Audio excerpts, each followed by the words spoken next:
வீட்டில் காய்கறிகள் இல்லாத நேரத்தில் திடீர்னு விருந்தாளிகள் வந்துட்டால் திக்குமுக்காடி போவோம். ஆனால் மாடி தோட்டம் இருக்கிறப்ப அந்த பயமே நமக்கு வேண்டியதில்லை. இப்போ எங்கள் வீட்டுக்கு அப்படி ஒரு நிலமை. மாடியில் போய் பூவு, காய், பழம் எல்லாமே நாங்கள் பறிச்சுக்கிட்டு வந்துட்டோம். நல்லா சமையல் பண்ணி ரொம்ப சந்தோஷமாக விருந்தாளிகளை அனுப்பி வச்சிட்டோம்.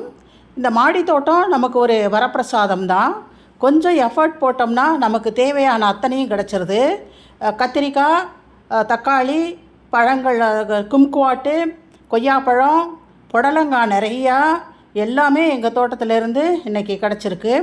இதை வச்சு நாம் ஒரு சாம்பார் வச்சு புடலங்காய் பொரியல் வச்சு அவங்களுக்கு போட்டு அப்பளம், பாயசம் எல்லாமே செய்து நிறைவாக அவங்கள நாங்கள் அனுப்பி வச்சிட்டோம். இதுதான் மாடி தோட்டத்தோட விசேஷம். அவங்க கிளம்பும்போது அவங்க கையில் பூக்களையும் பழங்களையும் கொடுத்து அனுப்பினோம். சந்தோஷமாக போனாங்க.